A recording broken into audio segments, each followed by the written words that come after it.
ന്യൂനതയെന്നിയെ തനുവേറ്റാൻ വാനിൽ താതൻ തൻ മടിയിൽ ന്യൂനതയെന്നിയെ നിവസിച്ചാൽ സ്തുതിയാൻ മേൽമേ നമ്മൾക്ക് അവനെ വാഴ്ത്തി പാടിടാം.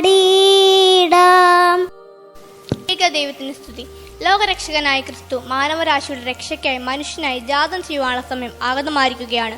ക്രിസ്തുള്ള ഇടമാണ് പുൽക്കൂട്. മണിമാളികകളും കൊട്ടാരങ്ങളുമുള്ള യെരുശലേം നഗരത്തിലെ ബത്ലഹേമിലെ ഒരു കാലിത്തൊഴുത്തിലാണ് ക്രിസ്തു ജനിക്കുന്നത്. യഥാർത്ഥത്തിൽ നമ്മുടെ മനസ്സും ഒരു കാലിത്തൊഴുത്താണ്. പാപങ്ങളാൽ അന്ധകാരമായിരിക്കുന്ന നമ്മുടെ മനസ്സിൽ പ്രകാശത്തിന്റെ ദീപം തെളിയിച്ചുകൊണ്ട് ക്രിസ്തു നമ്മളിൽ ജനിക്കണം.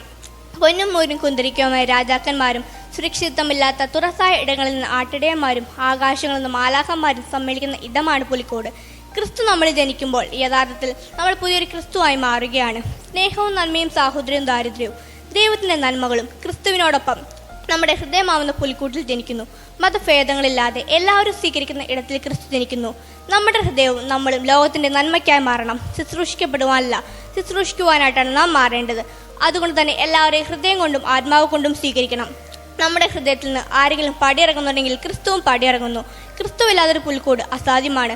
അതുകൊണ്ട് തന്നെ ഈ ക്രിസ്തുമസിൽ ക്രിസ്തു ജനിക്കേണ്ടത് ഞാനാകുന്ന എൻ്റെ കാൽത്തൊഴുത്തിലാകട്ടെ. എളിമയുള്ളവരെയും ദരിദ്രരെയും അവൻ ആദരിക്കും. ദരിദ്രന്മാരുടെ ജീവിതത്തെ അവൻ രക്ഷിക്കുകയും ചെയ്യും.